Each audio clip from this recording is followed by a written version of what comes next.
Okay, good afternoon once again.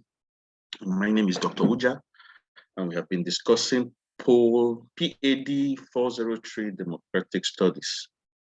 We started these lectures, I think we've had 2 sessions of this very class, and we began by giving an explanation of what democracy is all about, the principles and practices of democracy as it is known today, the origin, the historical perspective that have laid the foundation for modern day practice of democracy.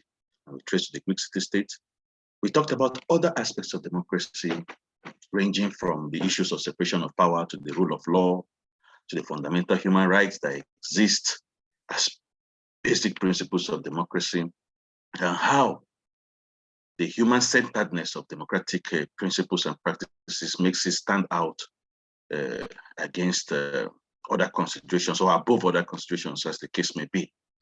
And we said also that almost all countries of the world today are democratic countries, and that they abide by the principles and practices of democracies, or they are guided by the tenets of democracy, as the case may be. And in the beauty of it all, we said that the relevance of democracy revolves around the fact that the individual is the supreme target and the most recognized body within the principles and practices of democracy. So having said that, we talked about political parties. We also looked at the issues of constitutionalism, and we traced to the colonial era from the very first constitution that was put in place in Nigeria that laid the principles for elective positions as it is known. And we traced from the Clifford Constitution to the Macpherson Constitution to the Independence Constitution, and even to the 1999 Constitution, and the relevance of that to the modern day practice of democracy in Nigeria. And then we said in those lectures that in as much as democracy appears very beautiful, the practice of it within the context of third world countries differ greatly from the very advanced democracies of the world. And we made reference to the United States, the practice of democracy in Canada, and we compared that side by side with what we have in Nigeria. And we talked about the advantages and the limitations of democracy also. So today, we shall be looking at, trying to share my screen with you, at organization and structure of party system. Yes, before I go further, I would like to cast your minds back to what we discussed in the last class, saying that people gain political power in democracy or democratic system through the instrumentality of the political parties. And it is through the platform of the political parties that leaders are selected as representatives of the people. In other words, for you to ascend a position of authority within a democratic system, it must reflect the popular will of the people. It must be in tandem with the mandate given to you through an electoral system, with the political parties as the instrument or the vehicle upon which such powers can be gotten. So today we shall be looking at organization and structure of party system. And we said that there are procedures through which people get political party in a democracy, and it is through the instrumentality of the political parties and political organizations. Having said that, party organizations is the internal arrangement by which parties are structured in such a way that it is better positioned and able to fulfill its missions. Having said that, we said the mission of political parties, as it is known, is basically to take over the reins of government in an acceptable mandate of the people's will. As it is known also, the number of political parties in a state or country to a large extent determines what type of government is run in such a state. It is possible that we may have one or few parties that know their limitations and may not pretend to cover the whole country, but most parties prefer to have presence in every part of a country. What this is saying is that the kind of political party to a large extent determines the type of government or the type of system that runs in such a country. Like a one-party system, for example, cannot be referred to as a democratic system. It may have some features of democracy ranging from how it relates to the individual or the positions or the relevance the individual occupies within the confines of that system. But the beauty of democracy is the fact that it avails the electorate a range of choices where decisions or opinions or choices can be made from. And that is where You now have the issues of two-party system or multi-party system, as the case may be. So the practice or the system that is being practiced in a country or in a system to a large extent is determined by the number of political parties that exist in such systems. We have had situations in the world where we have only one political party and other political parties are not even allowed to exist in such environments. For example, the People's Republic of Korea, North Korea. Other political parties are not allowed to exist in such a system. And even China, we have the Communist Party of China. Although in that aspect, there are other smaller parties in existence, but the Communist Party of China is the one that dominates every political affair in China. And coming to the core democratic countries or societies, there are so many parties. Like in the US, for example, you have the Democrats and the Republicans, or they are independents too, and other smaller political parties, but the political power is mostly divided or parted along the lines of these two major political parties, which are the Democrats and the Republicans. And coming to Nigeria here, we have so many parties. Before now, there used to be up to 100 political parties. But I think as of today, we have up to about 18 political parties fielding candidates for the next elections in 2023. And the beauty of it lay in the fact that individuals or electorates have the choices or a range of choices to make for different positions. Like as we know it today, you are at liberty to pick whoever you want as the president and even make a different choice for governorship, for Senate, and for House of Representatives, as the case may be. So the beauty of the Nigerian democracy is its multi-party nature, that the individual has every right and every ability guaranteed within the law to make a range of choices from the choices available. The advantage of this is that the more widespread the party support base is, the better the prospects of it winning an election, if the right conditions are in place. Also, having different political parties in existence gives the electorate the liberty to make choices of those who govern them and in what capacity. Take, for instance, the Nigerian situation. Sorry, I want to cross-check something. Let me be sure that we can actually hear each other, okay? Take, for instance, the Nigerian situation. There are so many political parties contending for political positions across different levels, and the beauty inherent in that system is premised on the range of choices the electorates have. In most countries, parties are organized in such a way that they have branches at every tier or level of government, national, state, and local levels. In addition, taking a cue from the United States, Nigeria, since the Babangida's transition program, has promoted grassroots politics by making the world level the centerpiece of political activities through to the national level of party organization. It is expected that every political party ought to have the national spread for it to be able to win elections. By virtue of the structures of political parties, it is important to note that the world level is so important today that the presidential aspirant may have his hope that he may be elsewhere if he is unable to be selected as a delegate from his own ward. This is why most aspirants for political offices are always interested in having their men constituting the majority in the party executives at all levels. This is trying to show the relevance of the organized parties ranging from the world national level, and saying that no matter the position an individual occupies, be it the presidential, senatorial, or representative capacity within the Nigerian context, the first point of recognition is at the world level, and that for such a person to be able to hold sway in any position, there must be that recognition at the world level first. And as such, if you are not recognized in your world level, you are not a member of the party from the world level, there's not much you can do, even if you are accepted elsewhere.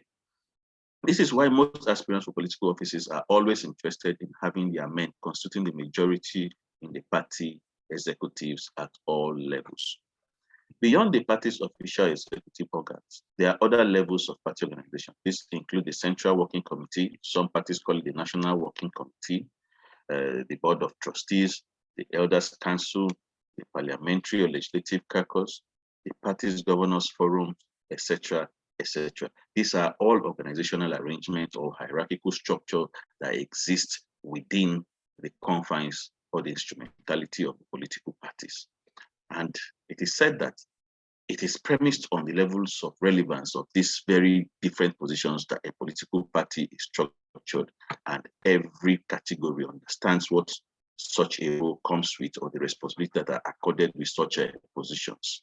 In recent times, the Governors Forum has proven to be the most decisive platform of taking crucial decisions. However, this is peculiar to the Nigerian situation, as in other climes, there exists some measure of difference and terms of preference in order of hierarchy. Back to what I was saying, based on the position or the structural arrangement that's inherent or embedded in the workings, in the internal workings of political parties. Within the Nigerian context, it is considered that the Governors Forum is one of the most powerful structure in the system, as understood in the hierarchical arrangement of political parties. However, in other environments, this might not be the same. Like in the United Kingdom, for example, there are different levels of authority that differ significantly from how the political parties are structured. Like we all know that the UK runs, even though it's a democratic system, it has elements of monarchy in it. And not quite long, we heard of the passing on of the Queen and then Prince Charles coming into power. So it might not be same that the Governors Forum will be the next most popular or most powerful structure within the practice of democracy in the UK. But within the Nigerian confines, the Governors Forum is a very powerful tool in the system. Having said that, it behoves on us to consider the roles political parties play. They range from organizing or aggregate and articulate public opinion and popular demands to communicating this to the decision makers or the decision-making center of government. Parties are therefore indispensable in the democratic political system.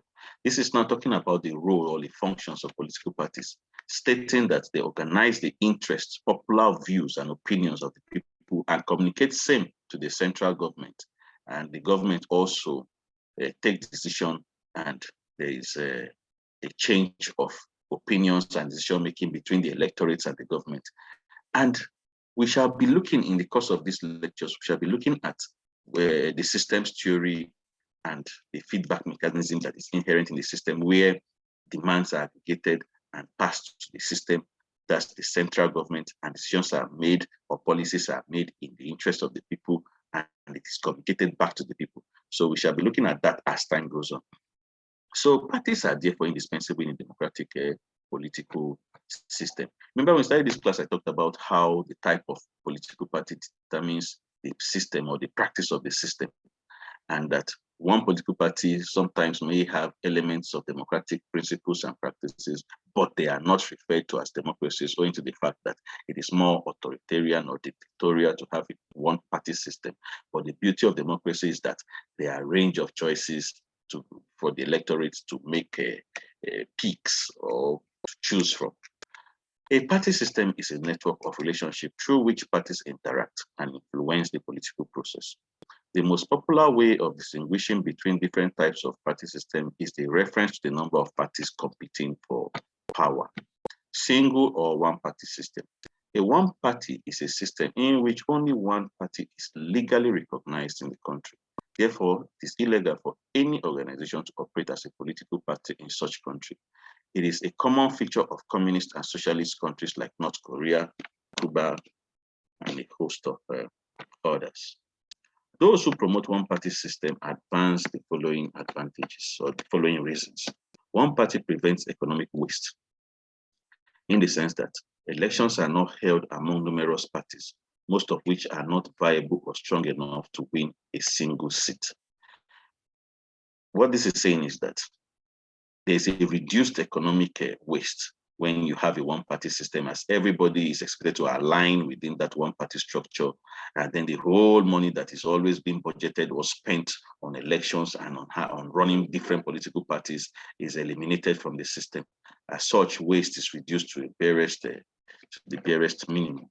One party also promotes unity, since the only recognized party must of necessity cut across ethnic or religious divides in the country. It therefore has the advantage of promoting national unity. Like we talked about the beauty of democracy being the fact that there are so many political parties that choices can be made from. It has a way of also promoting ethnicity or religion, and people tend to be divided along those lines. Like as it is known today, we have heard a lot of people saying PDP is a Southeast state, or Southeast states in Nigeria are predominantly PDP members and all. And then you hear some people saying that, okay, the APC is a Yoruba party or whatever, owing to the candidates that they think they have in control of those parties. However, it is not something that one should promote in a democratic system. The best candidate should be the one to emerge victorious, and not to be structured or political party structured along ethnic or religious lines, because that to a large extent promotes disunity in the system. So what this is saying is that in a situation where you have only one political party and everybody is expected to align their views, opinion, and thoughts under this one party system, it eliminates issues of religion and ethnicity, and then the unnecessary divides that comes with having so many political parties competing for political office. So therefore, one party system therefore has the advantage of promoting national unity and cohesion. It ensures stability in the sense that there is no opposition party that may overheat the polity through acrimonious competition for power during elections. Unhealthy rivalry for political power may evoke unpatriotic sentiments by bad losers. In a one-party system, decision-making process is prompt, since the dilatory tactics of the opposition parties in government or filibustering of opposition members in parliament are avoided. There is also absence of political vendetta against political opponents. So these are some of the advantages or the strong points advanced by the proponents of one-party system, that it is cheap, it eliminates unhealthy rivalry, it eliminates issues of religion and ethnicity, and promotes quick decision-making amongst the others. However, it is not a popular system practiced in the world, as a handful of countries are aligned towards this one-party system. So having said that, we'll be looking at two-party system as well. A two-party system operates in a country where only two parties have reasonable chances of winning elections, forming or controlling the government. This does not, however, suggest that only two parties exist in the country, but among the multitude of parties that participate in the electoral process, only two of them are strong enough to win elections. Remember, in the course of this lecture from the very beginning, I made mention of the practice in the US, and we talked about how they have other political parties, but the two dominant ones are the Republican and the Democrats that run the system. There are also the independents. There are also other ones that lean towards socialist ideologies, but the two dominant ones are the ones that tend to form the central government. Nigeria practiced this two-party system at some point during the Babangida decree, where two political parties were set up, the Social Democratic Party and the National Republican Convention, and they contested elections in the 1992 to 93, but that particular era was aborted owing to certain challenges that would not detain us here. So the benefits, however, is that regular alternation or change of government is possible because there is the provision for periodic elections. This gives the electorate the power to change a government that is not responsive or accountable. Two-party system also provides for stronger opposition, which makes for a better government, since the ruling party is always cautious of the policies it is pursuing. In other words, Two-party system, to a large extent, keeps the ruling party on its toe, owing to the fact that there is an opposition party to either criticize or support whatever policies or programs of the ruling party. As such, where a party is found wanting, the electorates have a range of choice to make from through periodic elections. So two-party provides for stronger opposition, which makes for a better government, since the ruling party is always cautious of the policies it is pursuing. This promotes stability, unlike in a multi-party system where multiplicity of parties encourages proliferation of sometimes conflicting ideas and formation of coalition governments. Remember, we talked about economic waste being reduced in the one-party system. The two-party system, to an extent, supports a range of choices, but multi-party system sometimes, to a large extent, can bring about conflict of ideas and opinions and interests, and that sometimes might not be held for democratic principles and practices. So this is one of the arguments in favor of a two-party system. The following are the disadvantages of a two-party system.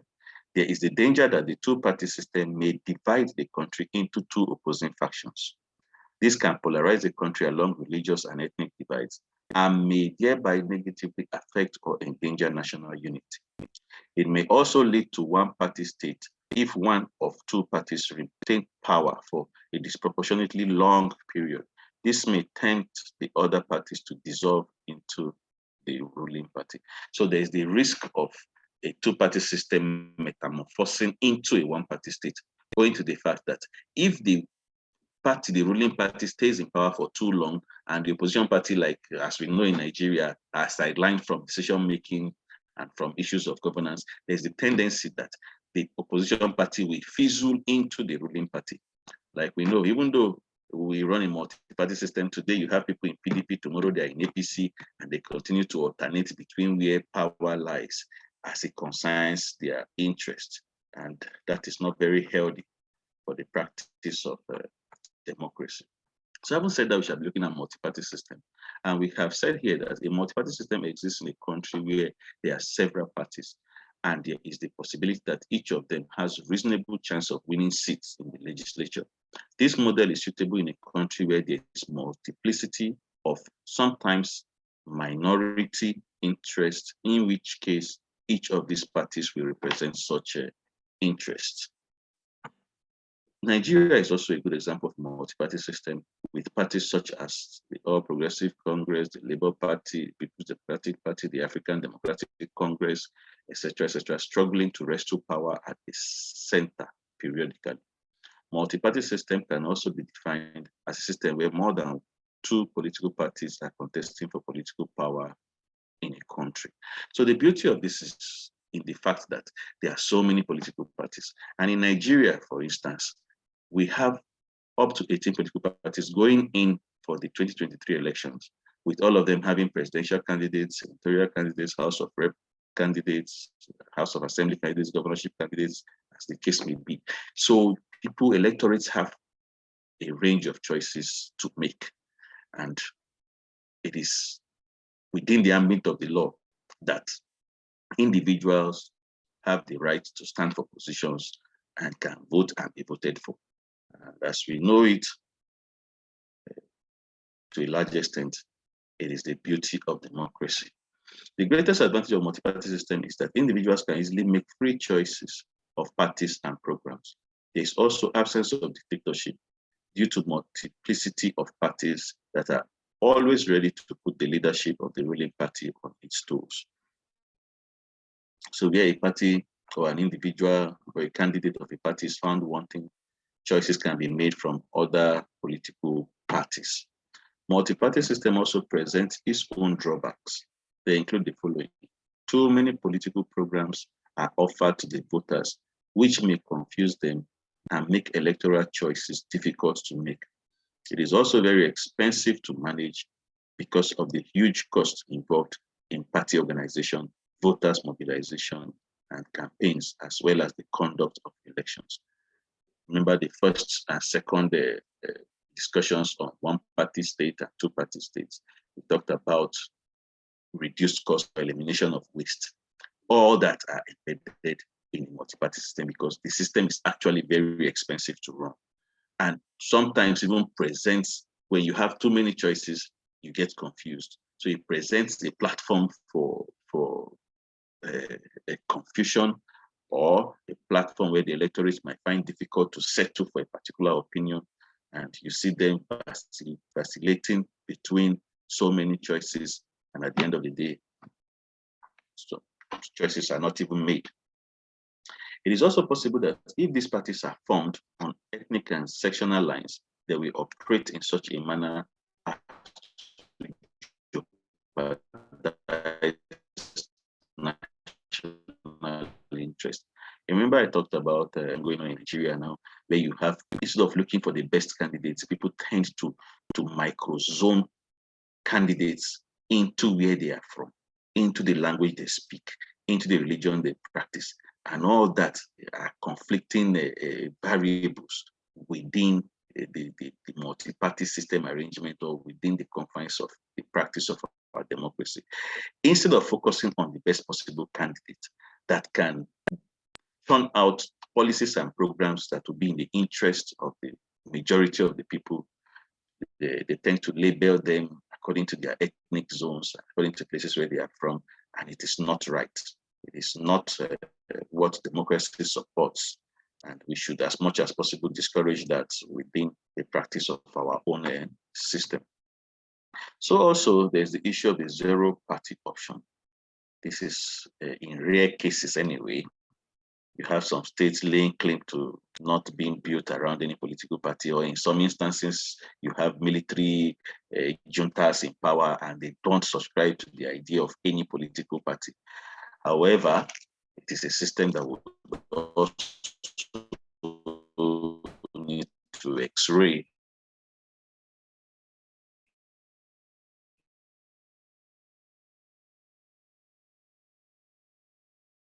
because of our discussions here.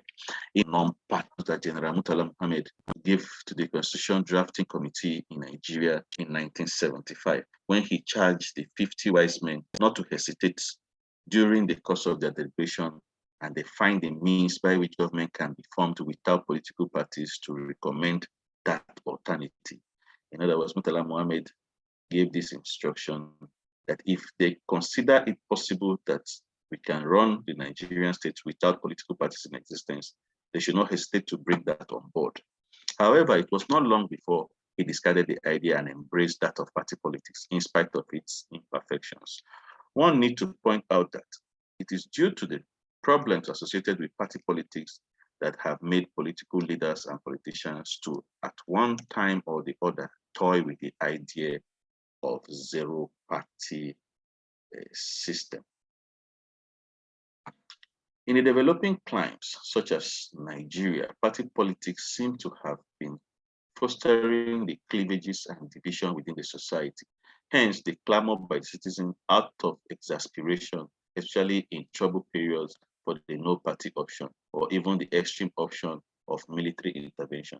Remember, we talked about the tendencies for disunity that exists in multi-party system if individuals are allowed to make unnecessary choices owing to the fact that they are to the availability of political parties.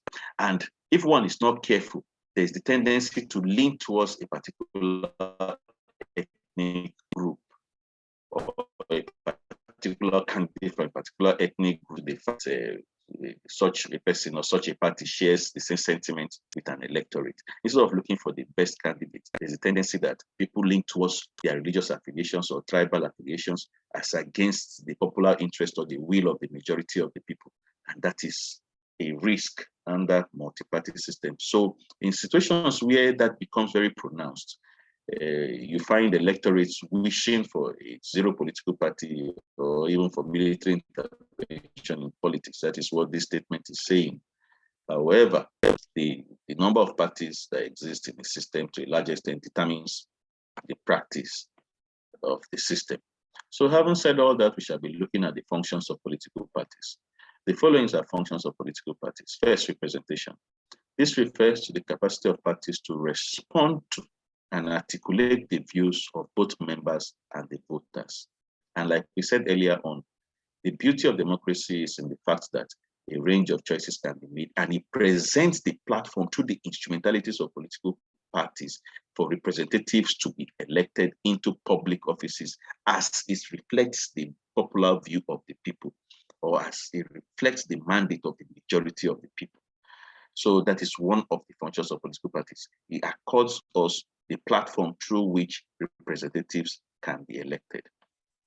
And secondly, elite formation and leadership recruitment.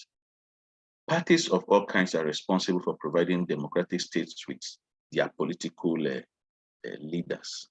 It's also closely linked to the issue of representation that we discussed earlier on. Having said that, there's also interest articulation and aggregation. In the process of developing collective goals, parties also help to articulate and aggregate the various interests found in society. Remember, we talked about the system theory at the introductory levels of this course, where we said that issues of interest articulation is one of the primary functions of political parties, where there's an aggregate demand or an aggregate collection of what the electorates feel, and is communicated into the system, and the system processes those into policies and programs and relates back to the people through a feedback mechanism. And in the course of this lecture, in subsequent classes, we shall be looking at the system theory and how it works in the sustainability of the system. Because when these interests are gathered and sent to the central authority through the political parties, then the central authority also looks at them and reviews them and acts on them and processes those information, and they sometimes communicate back to the society in forms of policies and programs. So political parties helps to carry out this function in the interest of the sustainability of the system. And to a large extent, it reflects the will of the people. Socialization and mobilization. Through internal debates and discussions, as well as electoral campaigns and competitions, parties engage in political education and socialization. What this is saying is that political parties come up during elections or even before elections with ideas of what they would do when they ascend a position of authority. And you sometimes hear of political parties saying, okay, they are the workers' party, and they would do certain things in the interest of the working class when they ascend power. Like for the African Democratic Congress, for instance, if you have listened to its presidential candidate, he always talks about equality in the system, how he would sponsor a bill that would close the gap between the haves and the have-nots in the society, as everybody would have to attend public institutions, even if it is medical institutions or education institutions. The children of the rich and the poor must work or operate or attend to these institutions at their various levels. In other words, public office holders will not be at liberty to send their children abroad or even fly on planes to areas where vehicles can actually go to. In other words, they will use our roads to also feel what the poor people feel. And that to a large extent will close the gap between the haves and the have-nots in the society. And that will be a catalyst for stimulating development and modernization in the country, because if the rich are subjected to the same conditions with the poor, they will do everything possible to improve on it, and it will all be to the betterment of the society. Other political parties also have their own views. Some will tell you when they come to power, they will give monthly stipends to the unemployed. Some will tell you they'll provide jobs. Others will tell you that it will be free medical care and all that. So it depends on the level of socialization, the level of mobilization and communication that political parties present to the electorate in election periods. There's also organization of government. It is often argued that complex modern societies would be ungovernable without political parties. Parties help in the formation of government.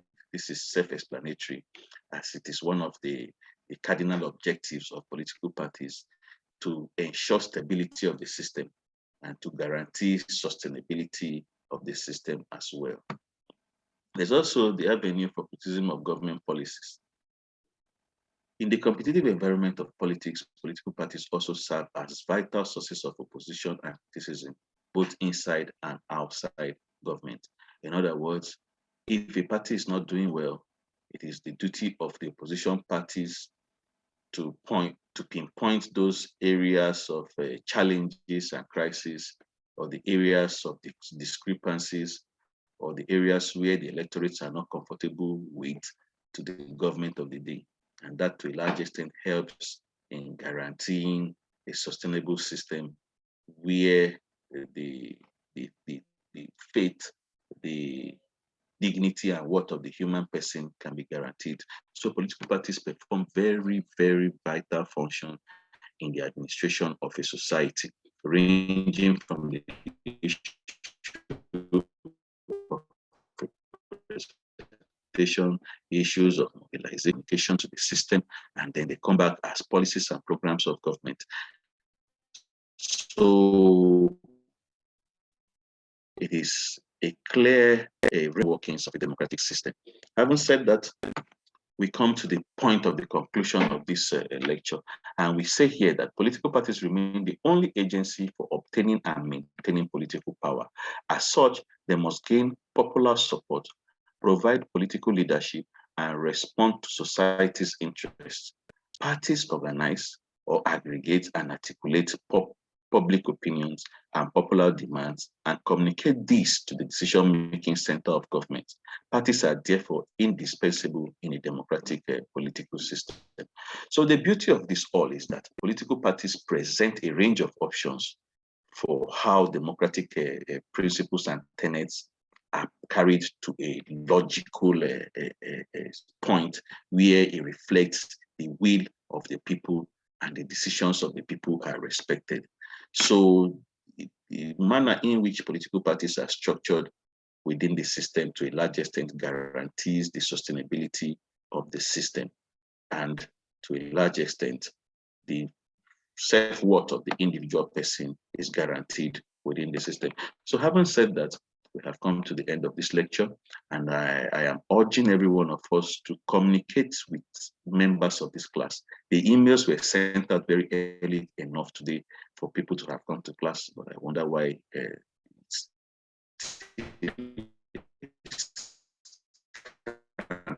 the arrangement.